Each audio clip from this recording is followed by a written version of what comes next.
Afternoon if you are on the East Coast. Glad you can join us for our Facebook Live conversations that we have once a month of what's going on. And this morning or this afternoon, we have Karen Rohrer from Pittsburgh Seminary with us. And so we'll get to her in just a second, but a couple things that we need to tell you about. First off, we will have a Facebook Live conversation with Vera White on September 12th. She will be doing the 1001 intro, which we do in a lot of different presbyteries. So she'll be talking about 1001 and kind of what we are up to and what we're all about.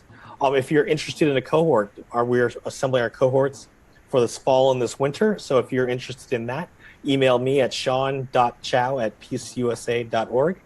On September 23rd, we'll have a regional gathering in Washington, D.C. It is free. We actually provide the food and everything. So you can see who is going to be speaking and giving us some talks and so forth on our Facebook page as well. And then we are looking at rescheduling our Atlanta date, so be looking for what's coming up on a regional gathering up in Atlanta. And I think that's all the announcements that I actually had. And so welcome, Karen. I'm glad to see you in Pittsburgh. And you were just with us a couple of weeks ago in, if it was a couple of weeks ago, in St. Petersburg, Florida. So thank you so much for having me. It's fun to be here. So Karen, you are now the church initiatives director at Pittsburgh, but before that you were at Beacon in Philadelphia. How did you get into Beacon at Philadelphia in Philadelphia and get into church planting yourself? So that's a good question because it was pretty much accidental. Like if you had said to me even 2/3 of the way through seminary, oh, you're going to plant a church, I would have been like, I'm probably not going to do that. I was graduating from seminary and I was having all these different conversations with people about what was next. And the only people I could get to talk to me were folks who were hiring for youth minister jobs. And I knew I wasn't called to it, but you try to be as open-handed as possible with call. So I'm saying, okay, God, maybe that is something, like maybe there's something there for me that I don't know about yet. So I keep having these conversations. I finally get with one church and they offer me the position, which I was not expecting. And I have a conversation with them. It's totally lovely. They're clearly wonderful people. And I'm just like, I can't do this. This is not what I'm made to do. These people are great. This is the ideal youth ministry position, but I'm not a youth pastor. And so I'm freaking out and I'm talking to my then boyfriend, now husband, and I'm like, I don't know what I'm going to do with my life. Like, I've got to move out of my seminary apartment. I'm certainly not called to ever live with my parents again. What are we doing? And I ended up talking to his boss. I made one of those terrible phone calls that's like, hi, we know each other, or I know who you are, but you don't know me because we've never spoken, but I got your phone number from a third party, and I just wanted to know if you would hire me for anything. Do you have anything you would hire me for? And because he's a good sport, I was able to go grab a coffee with Bill Rohrer, and he basically said, we've got a 1-year position. It's a residency kind of deal, but there's this church building.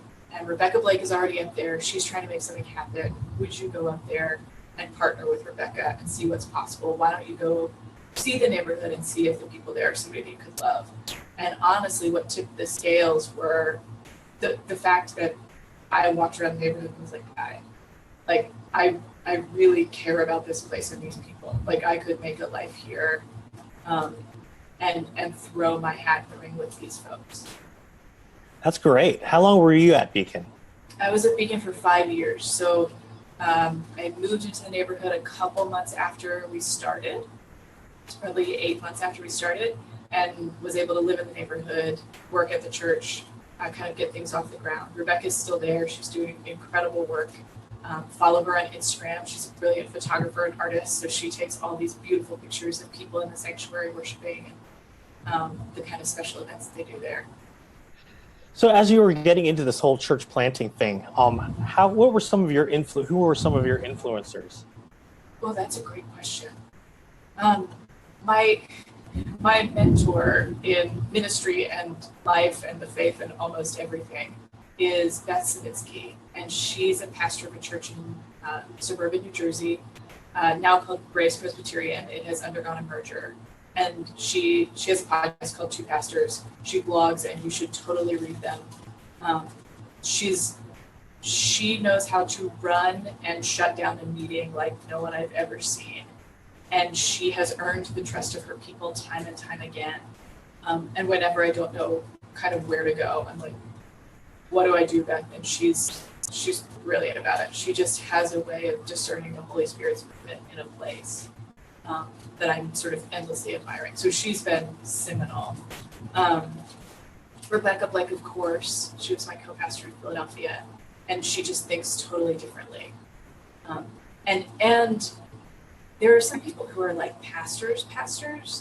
Like Rebecca has cared for people in ways that I've not seen anyone else in the ministry do. If you are at your most desperate and most wretched, like there's no one you want to be your pastor more than Rebecca.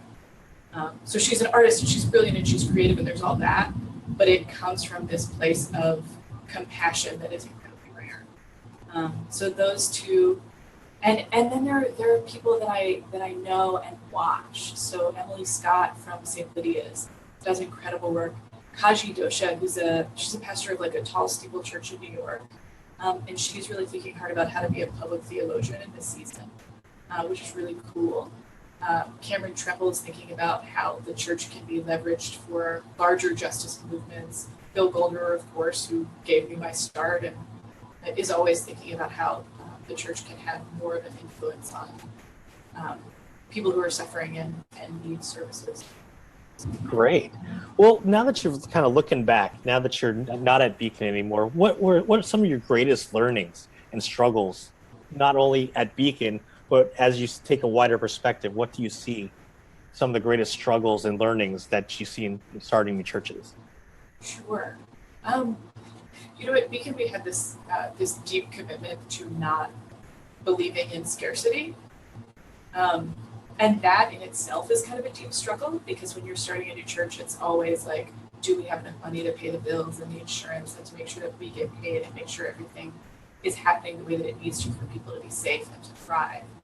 And that tension butting up against our deep sort of gospel conviction that there is enough to do what we're called to do is a very wearing tension. And it's hard because we're not only called to do what we're called to do, we're called to believe that there is enough for us to do it.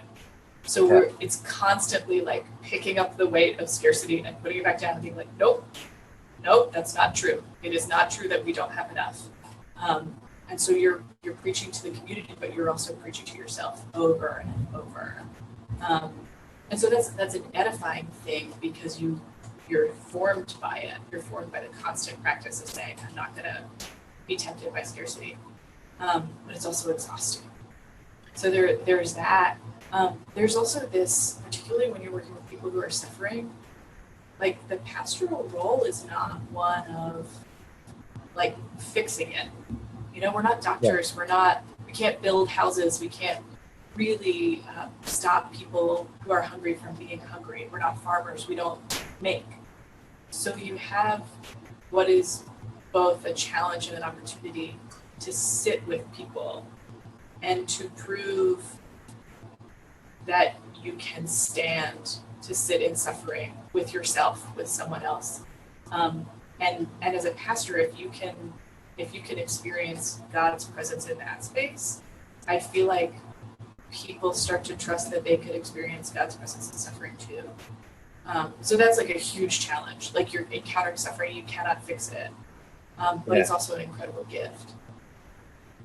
Yeah, being a church planter, you're definitely out there, and it's a different mentality. The scarcity mentality, I've been through that, and you're like, what do I do? There's not enough to go around. You can't fix it. Exactly. Well, now that you're on this new role at PTS, can you tell us a little about what you're doing over at Pittsburgh? Sure. So there are 3 different areas in which CPI works. So it's the Center for Church Planting, or the Church Planting Initiative. So we do 3 areas of work. We do the MDiv emphasis, which is students getting their Master of Divinity work directly with my office. So they have particular classes that they take. They do internships in centers of creative ministry, so church plants, revitalizing churches, creative ministries. And then we meet weekly and pray together and read scripture. We meet monthly and talk about call and where we are with our calls and where we're hearing God's voice most clearly. And then we try to bring in folks to talk about church planting. So this year we're inviting the community to this. So piece one is the MDiv students. Piece two is reaching out to people who are already practicing church planting, innovative ministry stuff, bringing them in, offering them community and support while we integrate our students into that community. So once a month, we're having church planting lunches where people connect in small groups, and then we hear about someone's particular experience. So we have some really interesting folks coming this year. The first one is the second Wednesday in September, Reverend Dr. Joan Prentice, who is really thinking a lot about how it impacts your connection with the gospel if you first hear it and encounter it in a small and intimate space. Wow. So she's coming to talk to us about small communities and the power that can have for evangelism and encountering the gospel. And that is part of our desire to support, connect, and engage with people who are already in the field so that we can all be learning together. And then the third piece is the certificate. This is brand new. We're doing the first cohort now. It's a cohort model, so you're working with people. It's a distance learning model, so you don't have to leave your context, your ministry home to do this. And you come 5 times a year for 3 days at a time, do some learning with us, do some reading, do some directed study, see some new places and some new ministries, and encounter new ways of doing and thinking about ministry. And that's for folks who have MDivs, folks who have no MDivs, folks who are lay leaders or elders or pastors, folks who are from different Christian traditions. It's a pretty broad program, and the conversation has actually really been enriched by people from different contexts. Yeah, during your first week of the cohort, my Facebook feed was blown up with all the different people that were in Pittsburgh, and I felt kind of left out that I wasn't in Pittsburgh in the cohort. Because come anytime. We would love to have you. So I was like, hey, I feel left out. But you have another cohort kind of coming up. You said you're starting to assemble one for next year pretty soon. Yeah, so priority application is October 15th. And I highly recommend you do priority application. Last year, the program was almost entirely full before priority application was over. Wow. We were able to offer a significant amount of financial aid last year. The financial aid stuff is still being worked out this year. But it is worth applying because we are hopeful. So we're working on that. But it's a really exciting group of people and something that we're enjoying receiving applications for already. Yeah, and that's what's exciting is you don't have to have an MDiv. There's a lot of people that lay leaders and so forth that are interested in the new worshiping community movement that might want to take our certificate program as opposed to going back and getting a whole MDiv instead. Absolutely, and it's 18 graduate credits. So this is an accredited certificate that you can share with your judicatory. This is something that you can get on top of an MDiv as well. But I think that there's power in connecting people in the church who are sensing a call to leadership that may not be ordained to leadership. And you know this, Sean, we keep seeing more and more places in the new church world for people who have different kinds of training, different kinds of strengths, different kind of leadership habits and practices. And this program is meant to equip folks who fall all over that spectrum. Yeah, and Pittsburgh's long been a hotbed with Pittsburgh Seminary. Vera White's based out of there. Michael Gerling's based out of the Pittsburgh area as well, and now you're there. And so it seems to be a whole hotbed. It's been for a number of years. There's been a couple generations of new worshiping community leaders or what used to be new church plants out of that area, whether it was Hot Metal Bridge or so forth. So it's exciting to see what's going on in Pittsburgh. What other things does Pittsburgh Seminary have around church planting that people might be interested in, whether it's in events or whatever it might be? Sure. So first I would recommend the church planting lunches, and this is innovative ministry across the board. You know, my initiative is called the Church Planting Initiative, but there are a variety of ways that innovative ministry intersects what we do. And I'm a big believer that we can learn from each other. So the second Wednesday of every month, starting in September, this is meant to be like a conversation and a connection point for folks so that they start to get a sense of the community doing this work, as well as some content delivery where you know, you see a topic come up, you see a leader come up, and you say, oh, I'd be interested to hear more about that. You're going to connect with that leader who's speaking, but you're also going to connect with people around your table. And we're working on live streaming that so that you can see that if you're not able to attend. And that's something that's important to us because we are hoping with technology as it is that we can really scale this and build connections in something like a Zoom meeting where you can be aware of who else is streaming and you all can connect as a virtual small group as people kind of connect around tables. So that's big. We are working on, in the coming year, talking about stewardship with 1001, and Sean and I are working on that. There will be more to come, but I think it'll be really interesting conversation about stewardship to be hosted here. Certainly the certificate program, but also like check out our website, look at what's going on, give me a call. CPI is connecting kind of across our institution with the World Mission Initiative, which is, it has historically been our international arm. Hunter Farrell just came to head up the initiative. He's fantastic. So he's doing building relationships overseas, but also building relationships locally to really think critically about mission and how we do that well, how we are following the mission of God out into the world, both locally and worldwide. So we're collaborating with him on a trip to Egypt in the early spring, which should be really fun. The church in Egypt is actually doing some church planting work. So we're going to learn from them, hopefully be an encouragement to them. And that trip is open not only to students, but to the broader community. So if that's something that's interesting to you, we should talk about that.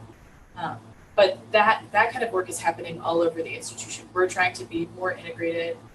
Pittsburgh Seminary has the Metro Urban Institute, which roots us in this city. And we have the World Mission Initiative, which takes us global. And to think about church planting in those two contexts really gives us kind of a broad reach. That's exciting. Well, so much going on over there at Pittsburgh. And so if you want more information, you can reach out to Karen. You probably find her phone number on the PTS website. And then you can email her at PTS. I don't remember what your email address is. It's KROHRER@pts.edu. Okay, not PTS is in Princeton, but PTS is in Pittsburgh.